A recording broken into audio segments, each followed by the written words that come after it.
खुदा इश्क़ मुस्तफ़ा इल्म अमल इस्लाह मुआशरा फ़िक़्ह शरीअत तरीक़त का है मजमुआ मदनी मुज़ाकरा है मजमुआ Madani मुज़ाकरा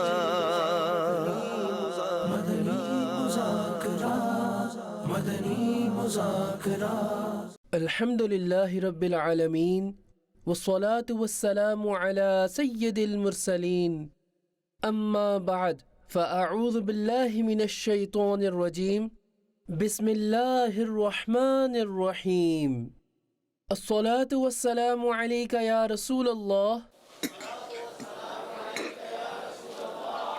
Wa ala alika wa ashabika ya Habiballah الصلاة والسلام عليك يا نبي الله وعلى آلك وأصحابك يا نور الله.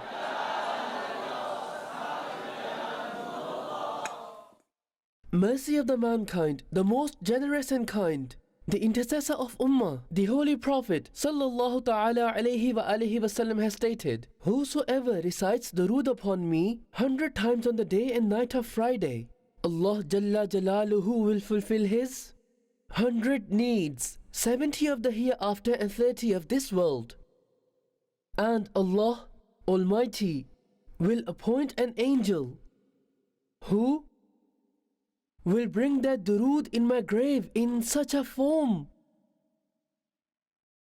like you are presented with gifts, presents.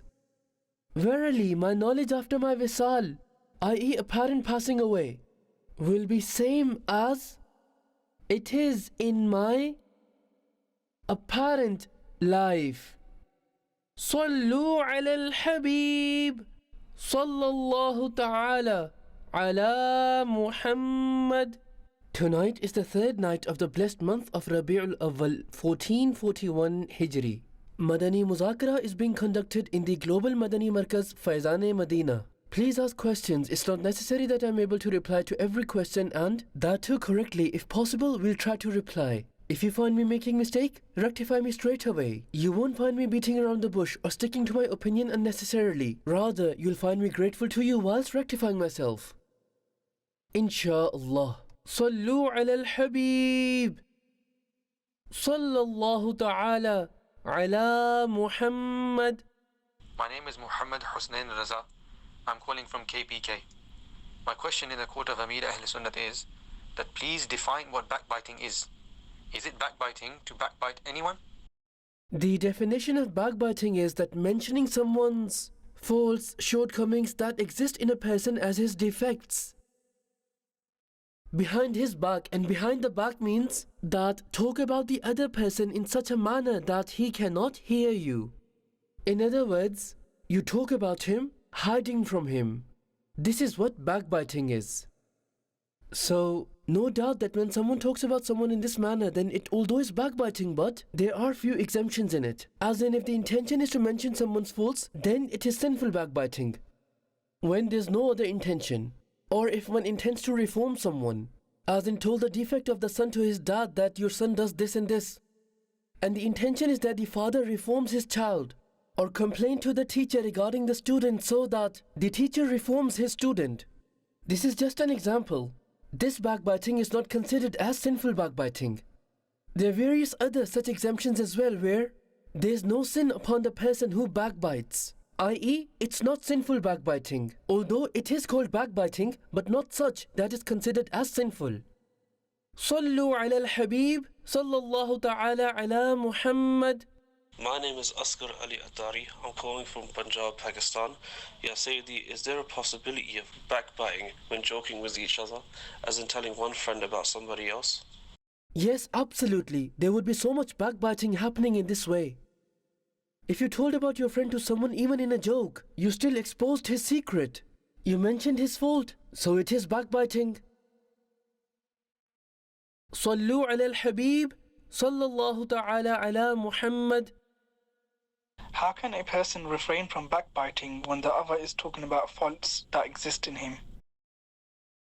This is what backbiting is, that the other person does have the fault and you discuss it as his defect, as his shortcoming behind his back. This is the definition of backbiting.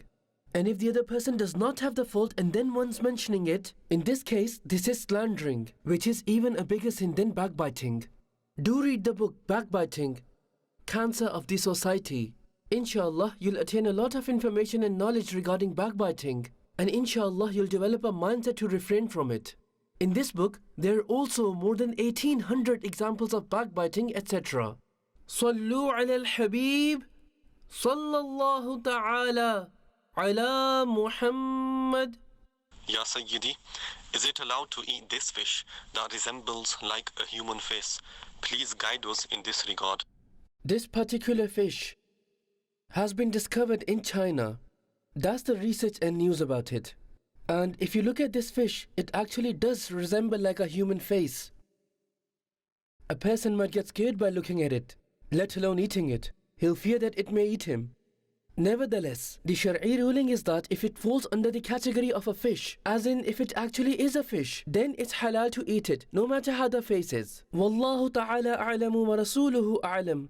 Azza wa jalla wa sallallahu ta'ala alayhi wa alihi wa sallam. Sallu ala al-Habib, sallallahu ta'ala ala Muhammad.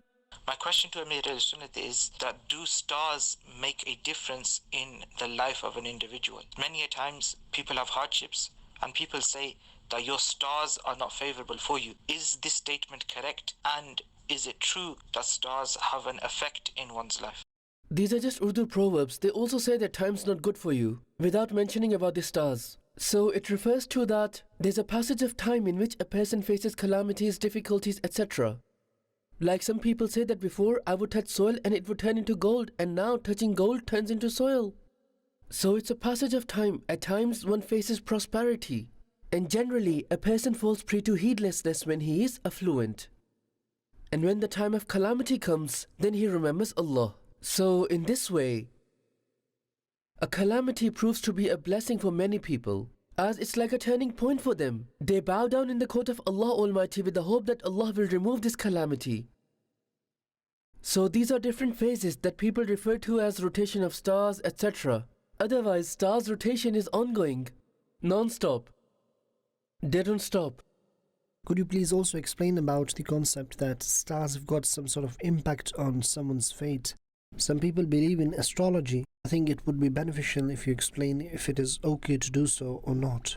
Not at all. One shouldn't even think about it. You know the field of palmistry and these palmists. Make sure you stay away from them and never get trapped in their evil trap. You'll not only lose money, but also fall prey to many suspicions. What Allah wills, only that will happen. Don't get into these things. Wallahu ta'ala a'lamu wa rasuluhu a'lam. Azza wa jalla wa sallallahu ta'ala alayhi wa alihi wa sallam. Sallu ala al-Habib, sallallahu ta'ala ala Muhammad. Someone sent a text message. A baby girl is born. Can we name her as Mash'al? Please tell the meaning too. It's in which flame lights up. Like they say, Mash'al Rah, i.e. the light showing the path. So although this name is permissible by Sharia, however, such names should be kept for daughters that are on the names of Sahabiyat, on the names of Waliyat, on the name of Salihat, meaning the pious women of Islam. This of course is a means of blessing. A mashal with flame can also set things ablaze. So there is this risk involved in it. So you should keep such name that is free of danger. A peaceful name. Sahabiyat names are peaceful. You'll inshallah attain blessings if you keep them with the intention of gaining blessings. Sallu ala al-Habib sallallahu ta'ala ala Muhammad. Hafiz Suleiman. How is it to consider someone degraded? Well, if one considers the other person inferior than him, then it's arrogance. And looking in such way is also a sign for it, as he'll only do so if he considers the other person to be inferior. Sallu ala al-Habib, sallallahu ta'ala ala Muhammad. My name is Muhammad Zia-ul-Haq, calling from Manchester. Kindly mention some condemnation regarding stealing. Stealing is haram and leads towards the hellfire. And on the day of judgment, a thief will come in such a way that the wealth he would have stolen, robbed, that wealth would be hanging around his neck, all around his neck. So it would be great disgrace and humiliation, as a thief normally steals discreetly. If he snatches this way, then he is not a thief. He is a robber, an unjust robber, a plunderer. So there is severe disgrace and humiliation for him and terrifying punishment of hell. The one who repented, it is also necessary for him that he returns back the stolen goods to the one from whom he had actually stolen it. So he shall try to make amends with him. If the owner of goods forgives him, then he is forgiven. So his forgiveness depends on the owner forgiving him. To the extent that if the owner is no more, he's passed away, then he'll have to return it to his heirs. If the owner's disappeared, and you don't know that whose wealth was stolen, in that case, the same amount of wealth that was stolen should be given to a Shari'i faqir, beggar, in charity, with the intention that the reward will be conveyed to the owner of the goods. And he will get reward for acting upon the ruling of Sharia, but he shouldn't give that in charity with the intention of getting reward for himself. You might be thinking that how is it possible? It's very difficult. We stole so much and it's all gone now. Repent sincerely in Allah's court and develop a mindset that as and when I gain wealth, I'll give it in charity. Allah is the helper. Allah is Musabbibul Asbab. At least develop a mindset for it if you have committed theft. That I won't do it anymore, as if you carry on, then the burden will keep increasing. And for your repentance, make this intention that as and when I keep getting wealth, I'll keep paying it off. Same goes for a robber, that the snatched goods will have to be returned. Along with repenting. Sallu ala al-Habib, sallallahu ala Muhammad. My name is Shabbir Ahmad. I'm from Manchester. My question is, using someone's belongings without his permission, is this stealing? It wouldn't fall in the definition of theft. Theft means that someone preserved his belongings, kept it safe, hiding it from others, protecting them, and someone stole it discreetly and unjustly. This is what theft is. And what you stated, that using someone's belonging, so if it's such a thing that is used by everyone and no one stops anyone from using it, even if it belongs to someone else. For example, some people outside their house build a small shelter. So if someone comes under it whilst walking by, then obviously it doesn't harm the owner in any way. He sat there without permission. There's nothing wrong in it. Similarly, someone has planted a tree just outside his house. Now sun's out and someone sat in its shade. So the tree belongs to someone else. But in this case either, there's no harm as there's no loss to the owner of any sort. So this is one way of using someone else's belonging. And there's certain things that using them harm the owner, or the owner doesn't like the fact of anyone using it. In this situation, such usage will become impermissible. Or at times, there's such mutual relationship that people bring each other's things into their use. So if there is such informal relationship between people, then there's no harm in using each other's belongings. Sallu ala al-Habib, sallallahu ta'ala ala Muhammad. Is the Tahajjud Salah only offered in darkness? Such darkness in which a person gets scared, terrified, it's makruh tahrimi, impermissible and sin to offer Salah in it. Therefore, darkness is not a condition. Sleeping after Isha Salah is a condition. Even if it is for 1 minute, even for a second, as they normally say, one dozed off, then it's time for Tahajjud. And one shouldn't offer Salah in darkness. There's an element of getting scared in it because of a pet, like cat, etc. making noise and you can't see it because of darkness. Sallu ala al-Habib, sallallahu ta'ala ala Muhammad. Firdaus Attari is asking, did the saints before Sheikh Abdul Qadir Jilani al-Rahma give the glad tidings of his arrival? Yes. This prediction was made from beforehand, that one highly elevated wali will come. He'll announce that قَدَمِي هَذِهِ عَلَى رَقَبَةِ كُلِّ وَلِيِّ اللَّهِ, that this foot of mine is upon the necks of all awliyaullah. Sallu ala al-Habib sallallahu ta'ala ala Muhammad. My name is Hafiz Fathullah Qadri Attari. I am calling from Punjab, Pakistan. My question in the court of Amir Ahl Sunnah is that the way people generally ask each other to make dua for them, regarding this, people at times also prove this from hadith, saying that once the beloved Prophet sallallahu alaihi wasallam said to Sayyidina Umar that, "Oh Umar, remember Muhammad as well in your dua." So is this hadith authentic? What is the truth regarding it? Sayyiduna Umar Farooq radiyallahu ta'ala anhu was going for Umrah, and the Holy Prophet sallallahu ta'ala alayhi wa alihi wasallam bid him farewell. So he alayhi salatu wasalam walked with him few steps and saw him off, and said along the lines that, "Brother, remember us in your du'as as well." Farooq-e-Azam used to feel proud of the fact that my master said to me that, "Brother, remember us in your du'as as well." So this is how this hadith is. In the same context, there's another hadith which is mentioned in the book Fazal-e-Dua, that Allah Almighty said to Sayyidina Musa alayhi salam that, "Ask dua from the mouth from which you have not committed a sin." This is for our teaching. Otherwise, Sayyidina Musa alayhi salam doesn't commit sin from anyone else's mouth or his own. He is an infallible prophet. So it's quite obvious that a person commits sin from his own mouth, from his own tongue. Now, how would a person sin from someone else's tongue? As in, if he wants to swear at someone, a'udhu billah, or backbite someone, then he will use his own tongue. So it contains persuasion for getting others to make dua for you. As in, other person's dua in our favor is accepted. So we shall keep asking others. We normally ask them who are acclaimed as a pious person all around. There's no harm in it. But we normally don't say to general people. Sayyiduna Farooq-e-Azam radiyallahu ta'ala anhu used to say to the children of Medina that, "Oh kids, make dua that Umar gets forgiven. Sallu ala al-Habib sallallahu ta'ala ala Muhammad." Someone has sent a question via YouTube. What shall we do in order to get sincerity?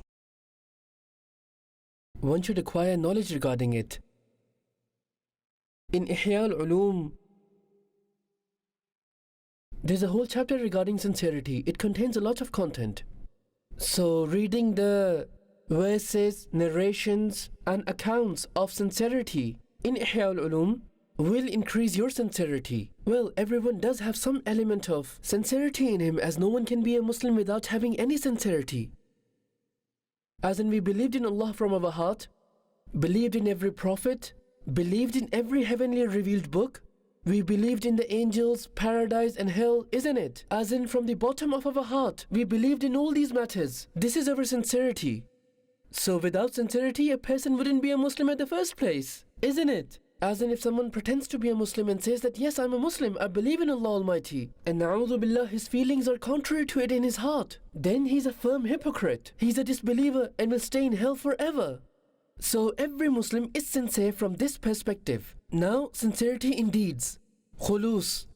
It entails that whatever action a person performs is only for the pleasure of Allah Almighty. There's no involvement of any other person in it.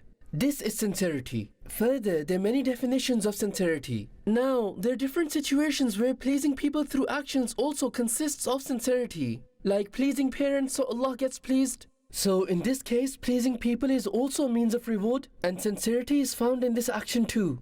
If a person performs worship to develop his honor and status in front of the other person, then it's showing off, or he does so to earn wealth from the other person by impressing him through his worship for money, or he does so for the sake of any worldly materialistic provisions, including business, property, wealth, etc. As in, one recites the Quran or Naat for any materialistic gain, is showing off, and it's haram.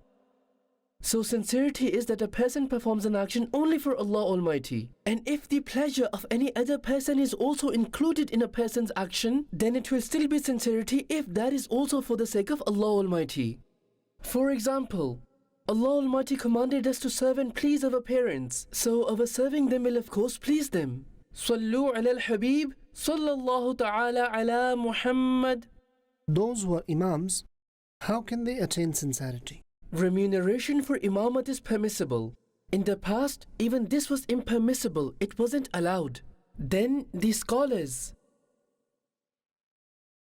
pondered over the fact that masajid are now being desolated. In the past, scholars and righteous people of Allah Almighty used to do imamat. Being a scholar is not a condition for imam. Now, they used to do imamat and people used to look after them. Scholars used to deliver lectures and people used to look after them. Afterwards, people became lazy. Less people started to look after them. Now, what should they eat? What should they wear? What should they feed their children? Now, for a person to lead 5 times daily prayer in the same masjid every day on regular basis, without socializing or going anywhere, without doing any work or business, what should he do in this case? So back then, people used to look after them. So everyone's needs were met. Thereafter, the scholars now, mutaakhirin, the scholars of the later era, gave permission for this. Similarly, those honorable scholars who deliver lectures and speeches, taking remuneration for it, has also been considered permissible. Similarly, teaching Islamic knowledge, teaching the knowledge of Quran, its remuneration has also been considered permissible. Remuneration for reciting Naat has not been considered permissible because not reciting Naat does not harm the Islamic system. Not leading salah will desolate masajid. If scholars stop delivering lectures and speeches, then misguidance will spread. So these are few things that are necessary, and remuneration is only permissible for these necessary things. Just recalled a fun fact. Now if someone says that prove 11th Sharif from Hadith, then I'll say that prove the remuneration of Imam from Hadith. All of them are taking it. Almost all. All those who do not believe in 11th Sharif or Mawlud, they all are accepting remuneration for Imamat. Whereas when did the Holy Prophet ﷺ take remuneration for it? When did the blessed Sahaba take it? So whatever the scholars have deduced, they've done so through Quran and Hadith. There's no explicit ruling regarding it. As in, did Holy Prophet take remuneration for leading Salah in Masjid al-Nabawi? When the blessed Sahaba used to lead Salah, did they take salary for it? It wasn't permissible back then. So the scholars explained us later after deducing these rulings from a Hadith. So similarly, the proofs for 11th Sharif and Mawlud are also established from a Hadith. So there wouldn't be an explicit ruling regarding 11th Sharif, as Shaykh Abdul Qadir Jilani came after a long time. He passed away in 561 AH. So it wasn't the era of the Sahaba, neither of Tabi'een nor of the Tab'i Tabi'een. It was afterwards, but our scholars established its proof through the ruling of conveying reward, which is permissible. So what do we do in 11th Sharif? We convey reward, what else? Then for celebrating days, scholars give references from verses that so-and-so celebrated day, he celebrated that day. The Holy Prophet ﷺ would visit the graves, the shrines of the martyrs of Uhud every year. So our scholars establish proofs for these in this way. Therefore, there's no harm in celebrating the 11th Sharif or the Mawlud. Neither is there any harm for an Imam to take salary nor for a Muazzin. However, Ala Hazrat has written that if Imam is taking salary, then he will not receive reward, as he sold his imamat. These are his words. If one leads Salah fi sabilillah, becomes Muazzin and calls out Adhan fi sabilillah, then he will attain abundant of reward. Same ruling applies to the other forms of worship as well, which have the permission for remuneration. If he performs them fi sabilillah, then he will attain reward. Otherwise, he sold them. He can anyhow attain reward by making other relevant intentions, if he possesses the knowledge of intentions. Sallu ala al-Habib sallallahu ta'ala ala Muhammad. Muhammad Atif is asking, if we forget to recite Dua Qunut, can we recite something else instead? In case a person doesn't remember Dua Qunut by heart, or he forgot it, so for him and every other person, in the third rakat after reciting surah, saying takbir, which is called takbir qunut, is wajib. After the takbir, one may read the dua, Rabbana atina fid dunya hasanatan wa fil akhirati hasanatan wa qina adhab an-nar. There are other duas too. And if one wants to read Allahumma ghfirli, this will suffice too. And if not this either, then Ya Rabbi, Ya Rabbi, Ya Rabbi 3 times will also fulfill the wajib of Dua Qunut. Sallu ala al-Habib sallallahu ta'ala ala Muhammad. My name is Abu Ibrahim Muhammad Noman Attari. I am calling from Istanbul, Turkey. Ya Sayyidi, my question is that how can we adopt humbleness Is humbleness only for the wealthy? Humbleness is important for everyone. It is also for the poor. An arrogant beggar has also been severely condemned, as in he doesn't have a single penny in his pocket but is being arrogant. If some beggars avoid meeting the wealthy people, at times arrogance can very well be the reason for those beggars not meeting the wealthy people. He may consider the wealthy person to be inferior than himself, as in I perform so much worship, I have no love for this world. Look at him, he's accumulated so much wealth. So this way, if he considers the wealthy person to be inferior than himself, then he is an arrogant beggar. He is arrogant, an arrogant beggar. So he is in severe loss, as arrogance is haram and an action that leads towards the hellfire. So humbleness, you can say, is the opposite of arrogance. Tawazu, humility. Man tawada'a lillahi rafa'ahu Allah. The one who adopted humility for Allah, i.e. became humble, Allah Almighty will grant him elevation. Definition of humbleness: adopting the aspect of softness for people according to their nature, their rank and their status, and considering yourself to be inferior and smaller than them is called humility and humbleness. Regarding humbleness, 5 sayings of the Holy Prophet sallallahu ta'ala alayhi wa alihi wasallam. Number 1. Adopt humbleness and sit with the poor. You will become an individual possessing a higher rank in the court of Allah Almighty, and you will also be free from arrogance.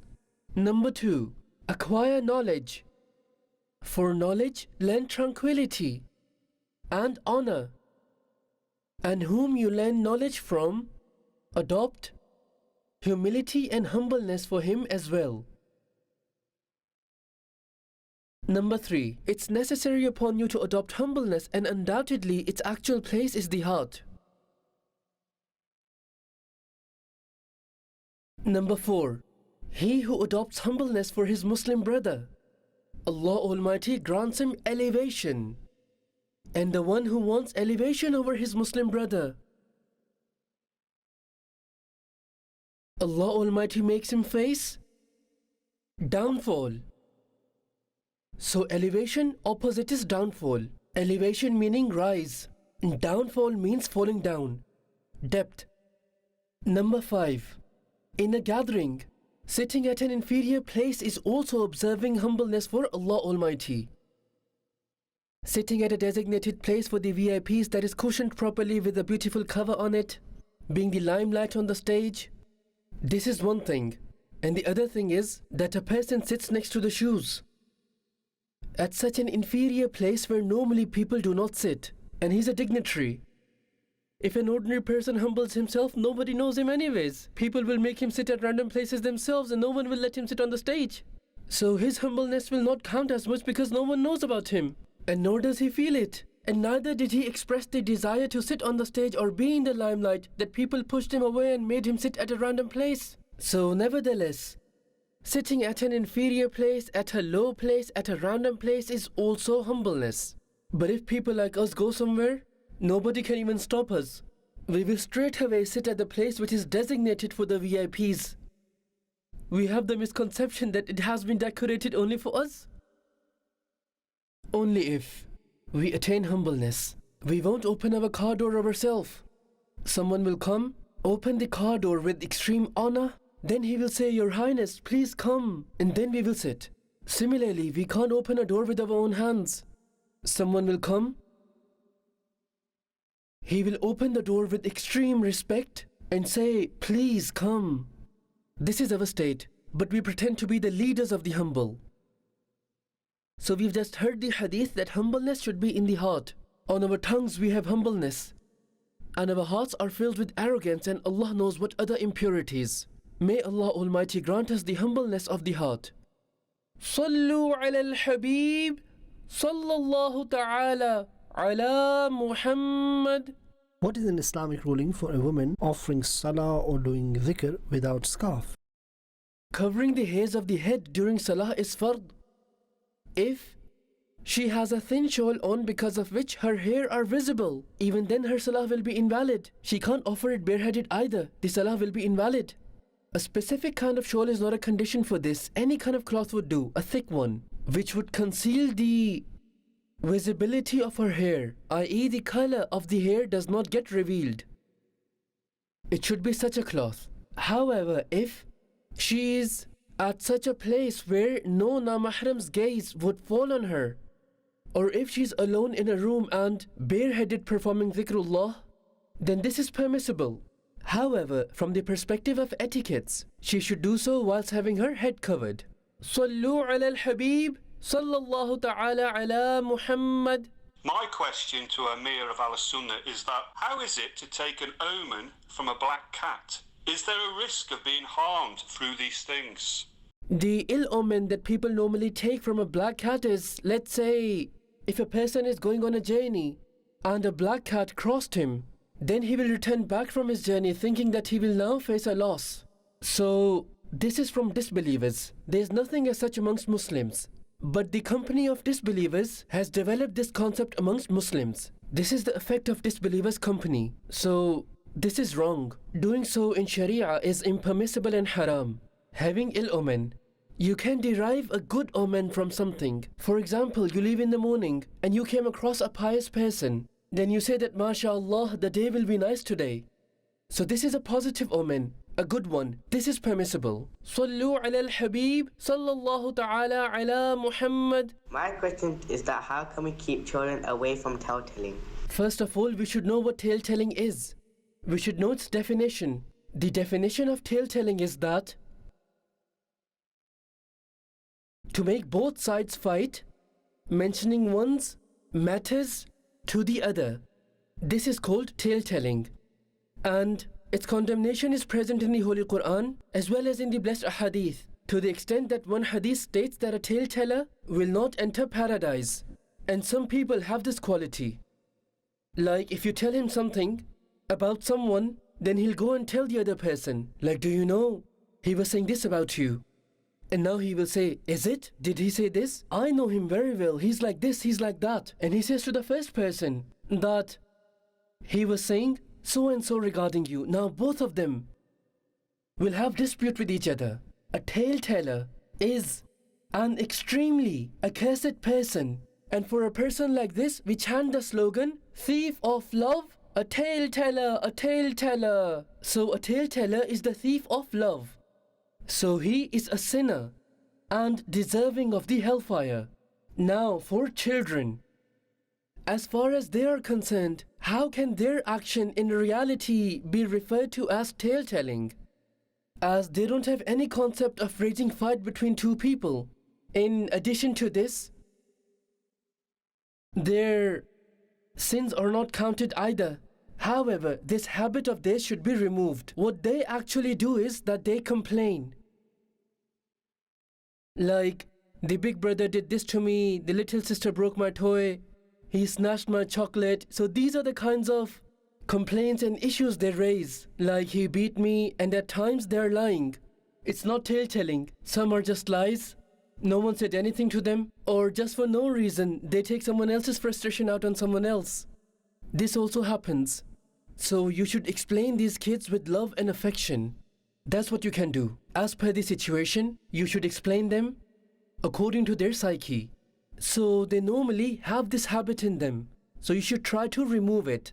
Like if he's talking about the other person, then explain him. Like, don't worry son, just leave it. Don't worry, it's not like that. He's not like this. But don't say this in case the child is right.